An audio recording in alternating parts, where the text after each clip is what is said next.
नमस्कार दोस्तों, कैसे हैं आप सब। आप लोगों पुष्पी पौधों में लैंगिक जनन किस प्रकार से होता है यह आपको बताया जाएगा। मतलब उन पौधों में जनन कैसे होता है जो पुष्प वाले होते हैं। ठीक है, तो चलिए शुरू करते हैं इस अध्याय को। पुष्पी पौधों में लैंगिक जनन। सबसे पहला बात तो आपको ये जानना होगा कि वो पौधे जिनमें पुष्प होता है उनमें लैंगिक जनन किस प्रकार से होता है। तो याद रखिएगा कि पुष्पी पौधों में जो लैंगिक अंग होता है जिसके द्वारा लैंगिक जनन होता है वह होता है पुष्प। ठीक है, तो पौधों में लैंगिक जनन किसके सहायता से होता है? पुष्प के द्वारा। या हम कह सकते हैं कि लैंगिक अंग पुष्प होता है। ठीक है, पौधे का जो लैंगिक अंग होता है वह है पुष्प। तो पुष्प के द्वारा ही लैंगिक जनन संपन्न होता है। पुष्प में ही नर भाग होता है और मादा भाग होता है। जैसे कि मैंने आपको बताया है कि लैंगिक जनन में दो चीजों की आवश्यकता होती है, नर युग्मक व मादा युग्मक। नर युग्मक और मादा युग्मक मिलकर बनाते हैं भ्रूण और भ्रूण से नया संतान उत्पन्न होता है। ठीक है, तो ये प्रक्रिया पौधों में किस प्रकार होती है? पौधों में पुष्प द्वारा होता है। पुष्प पर ही नर भाग होते हैं, नर भाग में नर युग्मक का निर्माण होता है और मादा भाग में मादा युग्मक का निर्माण होता है। इन दोनों के मिलने से नया भ्रूण बनता है। मतलब हम आपको बताएंगे। चलिए हम आपको पहले हम इस चैप्टर में, चूंकि लैंगिक जनन का लैंगिक अंग होता है पुष्पों में पुष्प, तो हम पुष्प की संरचना को पहले देखेंगे कि पुष्प में क्या क्या चीजें पाई जाती हैं। फिर हम पुष्प के बारे में बताएंगे कि पुष्प में कैसे नर भाग में नर युग्मक और मादा भाग में मादा युग्मक का निर्माण होता है और वो दोनों आपस में कैसे मिलते हैं, कैसे भ्रूण बनता है। ठीक है, तो सबसे पहले हम देखते हैं कि पुष्प की संरचना, कि पुष्प में कौन कौन से चक्र पाए जाते हैं।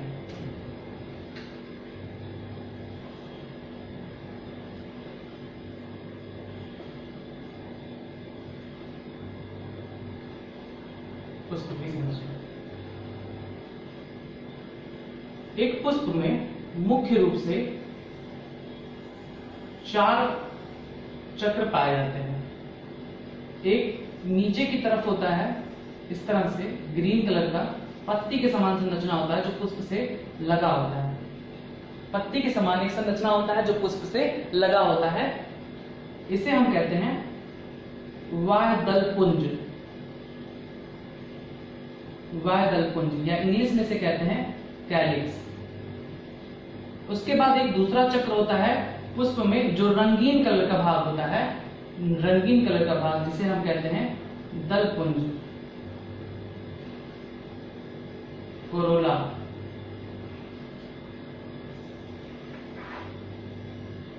ठीक, उसके बाद एक और भाग जिसे हम कहते हैं पुमंग, इस तरह से उपस्थित होता है। इस भाग को कहते हैं पुमंग। इंग्लिश में इसे कहते हैं एंड्रोसियम।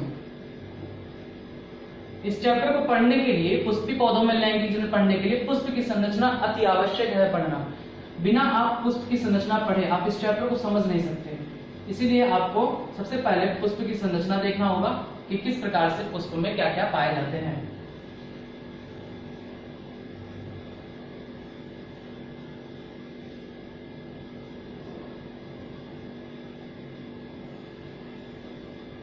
ठीक, इस भाग को कहते हैं, यहां से लेकर यहां तक के इस भाग को कहते हैं जायान, या इंग्लिश में इसे कहते हैं गाइनोसियम। गाइनोसियम। तो इस प्रकार से एक पुष्प में सामान्यतः 4 चक्र होते हैं। एक छोटा जो हरे कलर का स्ट्रक्चर होता है जिसे वायदलपुंज कहते हैं, कैलिक्स। याद रखिएगा, वायदलपुंज या कैलिस जो इंग्लिश में कहा जा रहा है, यह संपूर्ण पौधे में पाए जाने वाले संपूर्ण वायदल को कहते हैं। अगर हम सिर्फ एक वायदल की बात करें तो इस पार्ट को, सिर्फ एक को कहते हैं वायदल, सिर्फ एक को कहते हैं वायदल, या इसे इंग्लिश में कहते हैं सेपल। उसी तरीके से दलपुंज पुष्प में पाए जाने वाले सभी दल को कहते हैं संपूर्ण रूप से। दलपुंज के एक इकाई को, मतलब सिर्फ एक को, एक इस भाग को कहते हैं दल। इसे इंग्लिश में कहते हैं पिटल। ठीक,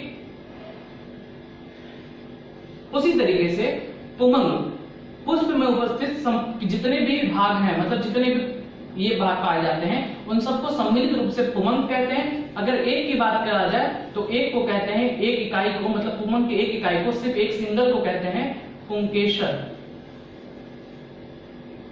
या स्टमेन। उसी प्रकार से पुष्प में पाए जाने वाले ढेर सारे जायांग को मुख्य रूप से जायांग कहते हैं, सम्मिलित रूप से किसी एक को कहते हैं, किसी एक को कहा जाता है स्त्री केसर, या इसे इंग्लिश में पिस्टिल कहते हैं। ठीक है, तो आपने देखा कि पुष्प में 4 चक्र पाए जाते हैं, बाह्य दलपुंज, दलपुंज, पुमंग और जायांग। इनमें से बाह्य दलपुंज हरे कलर का स्ट्रक्चर होता है जो पुष्प के सबसे नीचे प्रेजेंट होता है। आप इसको देखना चाहते हो तो गुड़हल के पुष्प में देख सकते हैं, बहुत अच्छे से दिखाई देगा। कलरफुल स्ट्रक्चर जो गुड़हल में लाल कलर की जो संरचना होती है, पत्ती बड़ी सी, उसे कहते हैं दलपुंज, और उसमें पुंकेसर पाया जाता है इस तरह से संरचना, और एक जायांग पाया जाता है। इनमें से दलपुंज और बाह्य दलपुंज, इन दोनों को कहते हैं सहायक चक्र। सहायक चक्र किसे? बाह्य दलपुंज व दलपुंज को सहायक चक्र कहते हैं, और आवश्यक चक्र नेसेसरी होल्ड कहते हैं पुमंग और जायांग को। पुमंग और जायांग को, ठीक, ये इंपॉर्टेंट पूछा जाता है कि सहायक चक्र किसे कहते हैं। तो सहायक चक्र बाह्य दलपुंज और दलपुंज को कहते हैं। क्यों इसे सहायक चक्र कहते हैं? क्योंकि ये सिर्फ सहायक होते हैं पुष्प में के कुछ चीजों के लिए। मैं आगे बताऊंगा कि क्यों ये प्रेजेंट होते हैं। तो इन्हें सहायक चक्र कहा जाता है क्योंकि ये लैंगिक जनन में भाग नहीं लेते हैं, कुछ थोड़ा सा सहायक के रूप में होते हैं, लैंगिक जनन के अंग के रूप में यह कार्य नहीं करते हैं, इसलिए इन्हें सहायक चक्र कहते हैं। आवश्यक चक्र पुमंग और जायांग को कहते हैं। क्यों कहते हैं? क्योंकि ये लैंगिक जनन में डायरेक्टली भाग लेते हैं, पार्टिसिपेट करते हैं।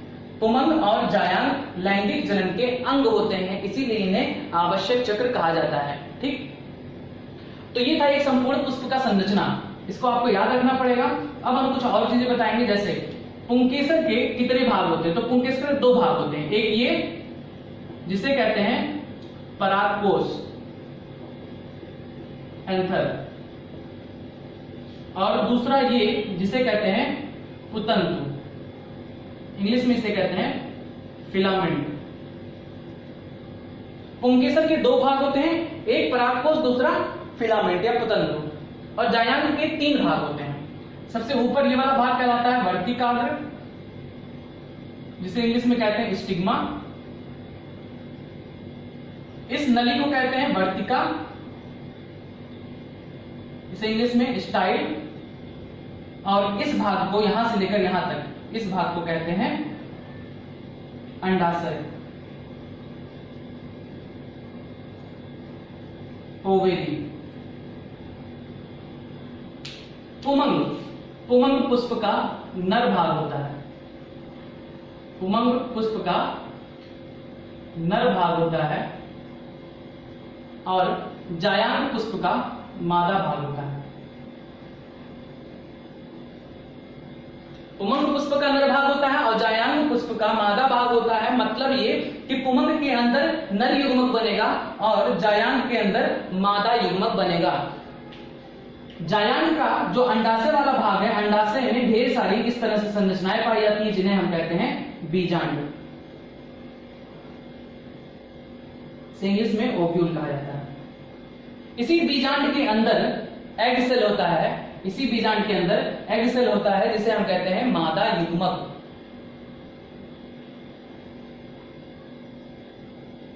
एग सेल, जिसे हिंदी में अंड कोशिका या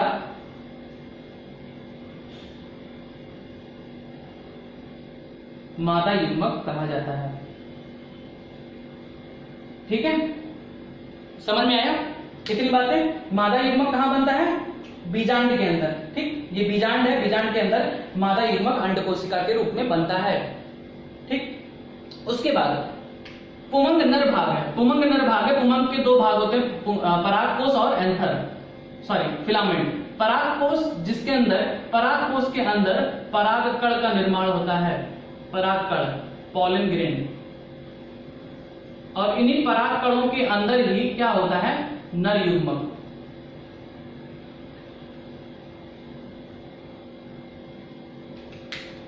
पुमंग जो कि पुष्प का नर भाग है, इस भाग में परागकोश के अंदर नर युग्मक का निर्माण होता है। किसके अंदर, परागकण के अंदर।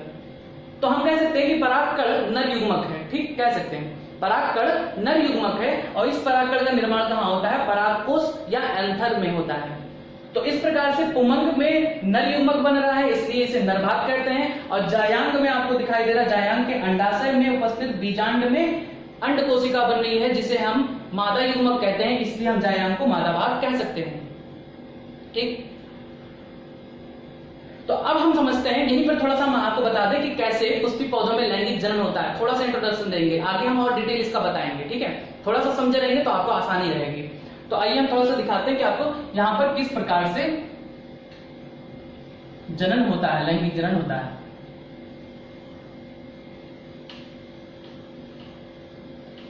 जितने भी भाग आपको बताए हैं, इस भाग को नोट कर लीजिए, इसके सारे नाम जो है आप याद कर लीजिए।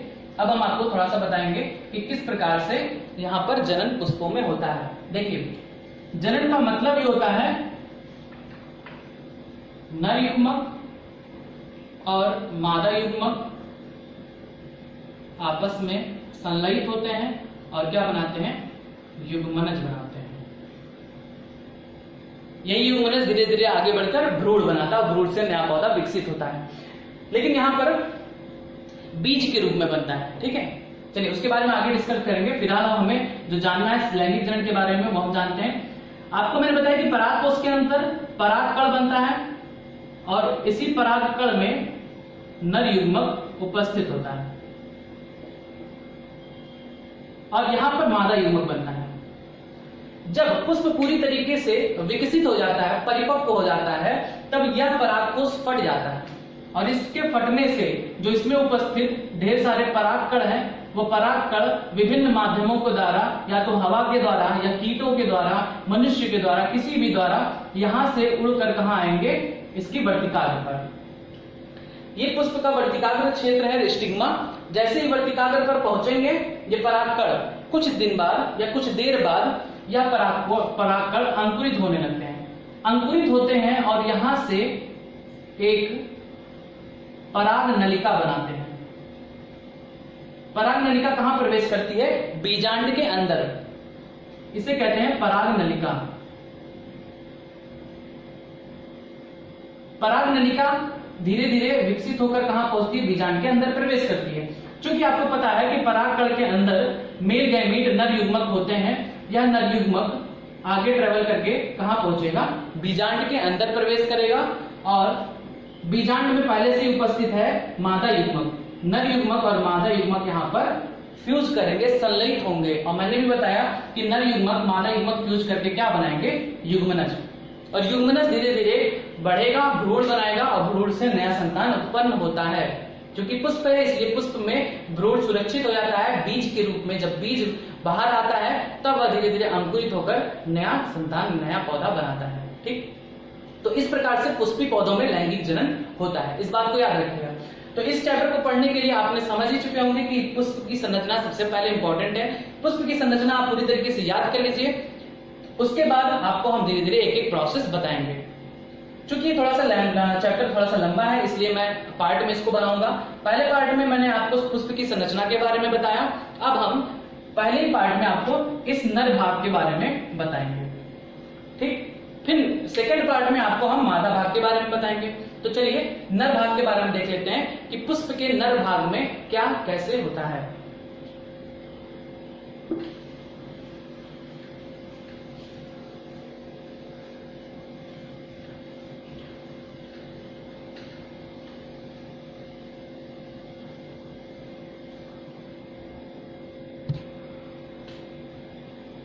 चलिए हम लोग आते हैं पुमंग के बारे में, एंड्रोसियम।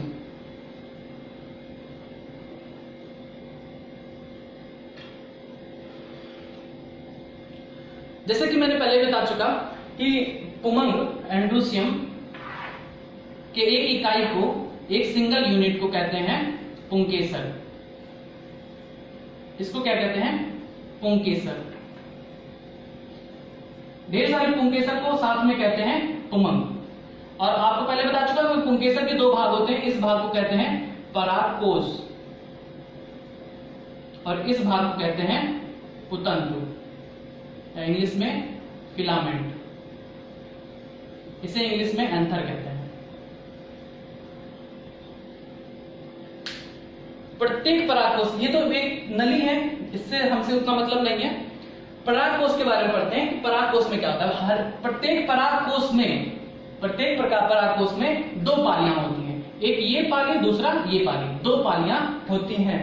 अब अगर हम इसे कट करके हम आपको इसका फिगर दिखाएं कि ये किस प्रकार से होता है, तो आइए चलिए दिखाते हैं इसका फिगर।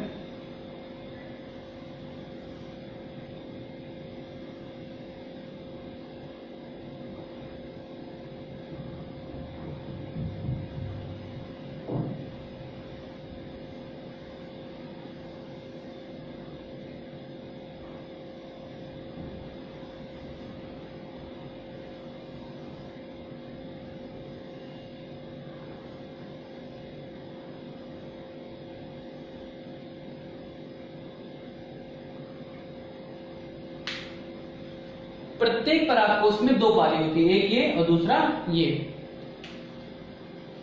इन पाली में दो चैम्बर होते हैं, एक एक पाली में दो चैम्बर होते हैं, एक ये और एक प्रकोष्ठ, इन्हें कहते हैं प्रकोष्ठ। प्रत्येक पाली में दो प्रकोष्ठ होते हैं, तो दो पाली है तो कुल 4 प्रकोष्ठ हुए। इन प्रकोष्ठ को कहते हैं लघु बीजाणु धानी, माइक्रोस्पोरेंजियम। ठीक है, इन चैम्बर्स को, इन प्रकोष्ठ को कहते हैं लघु बीजाणुधानी माइक्रोस्पोरेंजियम। और मैंने आपको बताया कि जब परागकोश में दो पाली होती है और प्रत्येक पाली में दो चैम्बर होते हैं और इन चैम्बर को लघु बीजाणुधानी कहते हैं, तो कुल परागकोश में कितने चैम्बर हुए? 4, 1 2 3 4। इस प्रकार से एक परागकोश में कितने लघु बीजाणुधानी होते हैं? 4। इन्हीं लघु बीजाणुधानी में लघु बीजाणुओं का निर्माण होता है। लघु बीजाणु का निर्माण होता है। लघु बीजाणु या इसे हम कह सकते हैं परागकण। ठीक है, तो एक परागकोश में दो पाली होती है, एक पाली में दो प्रकोष्ठ, दो चैम्बर होते हैं। तो इस प्रकार से पूरे परागकोश में 4 प्रकोष्ठ हुए। इन प्रकोष्ठ को हम लघु बीजाणुधानी कहते हैं। ठीक, और इसी लघु बीजाणुधानी के अंदर लघु बीजाणु या परागकण का निर्माण होता है। इस तरह से ढेर सारे इसमें परागकण होते हैं। ठीक है,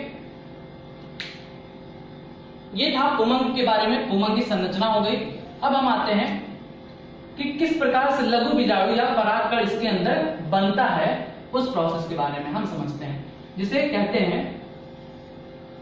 लघु बीजाणु धानी, लघु बीजाणु जनन।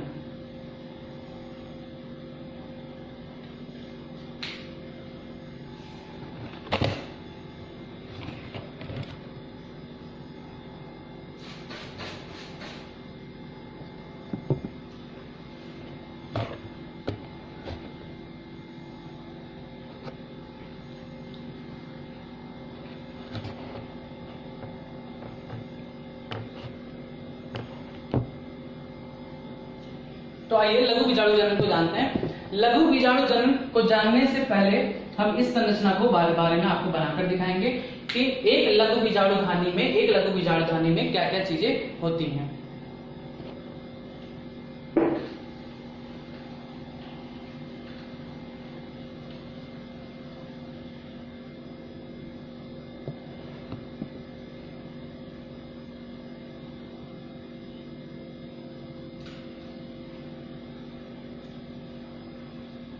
चलिए अगला टॉपिक है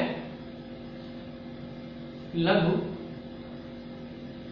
बीजाणु जनन या इसे पुंबीजाणु जनन भी कहते हैं।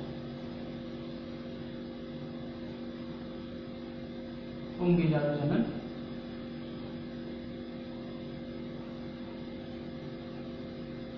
कहते हैं। इसे इंग्लिश में कहा जाता है माइक्रोस्पोरोजेनेसिस। माइक्रोस्पोरोजेनेसिस मतलब माइक्रोस्पोर्स का फॉर्मेशन, लघु बीजाणु या परागकण का बनना। तो किस प्रकार से होता है, मैंने अभी आपको ये फिगर बना के दिखाया था।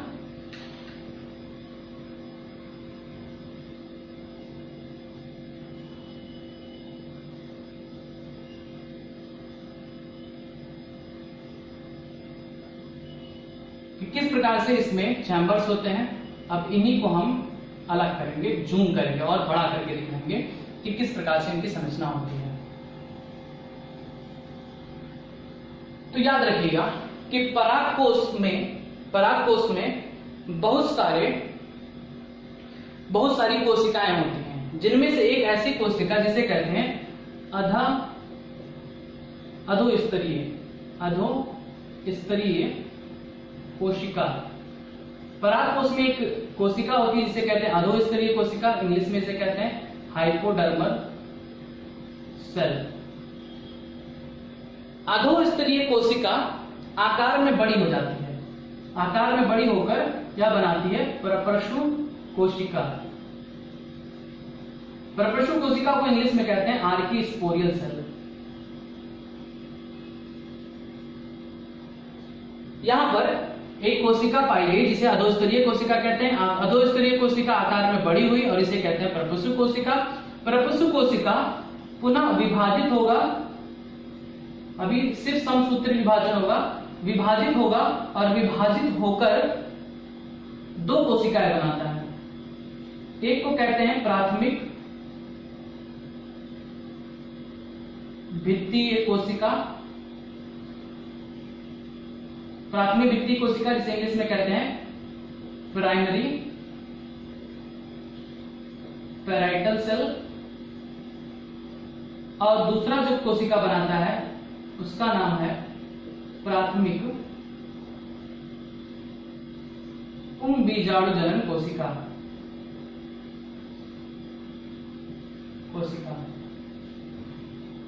इंग्लिश में कहते हैं प्राइमरी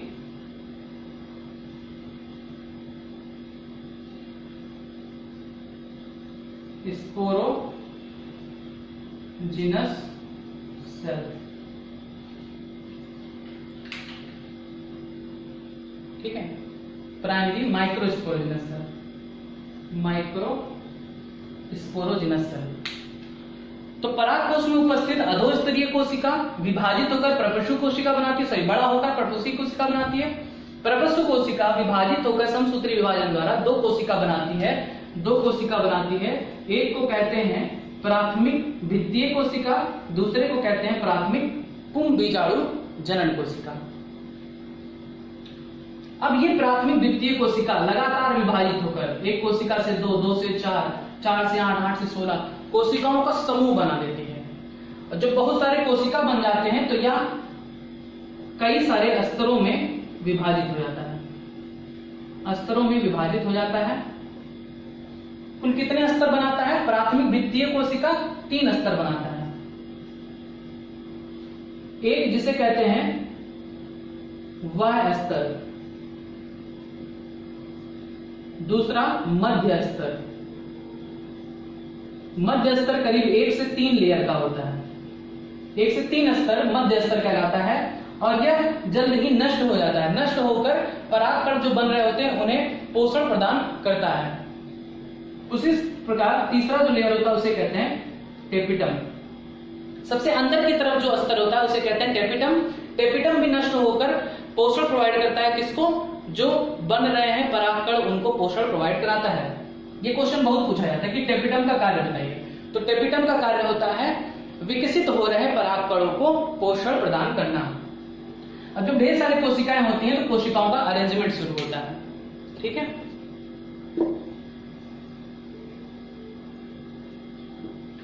कोशिकाओं का अरेंजमेंट शुरू होता है।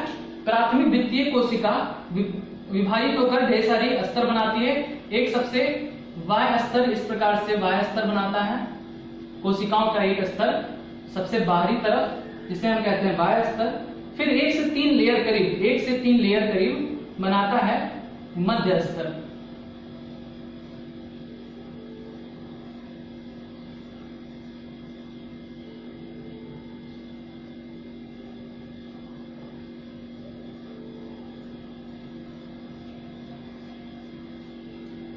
एक से 3 स्तर करीब बनाता है मध्य स्तर, मिडिल लेयर जिसे कहते हैं, जो जल्द ही नष्ट हो जाता है और नष्ट होकर पराग कणों को पोषण प्रदान करता है। ठीक, 3 स्तर हो गया मध्य स्तर, इस स्तर को कहेंगे वाह्य स्तर, इन तीनों स्तर को कहेंगे मध्य स्तर। उसके बाद जो अंदर की तरफ एक लेयर बनेगा जिसे कहते हैं टेपिटम, बड़ी बड़ी कोशिकाएं होती हैं, इन्हें कहते हैं टेपिटम।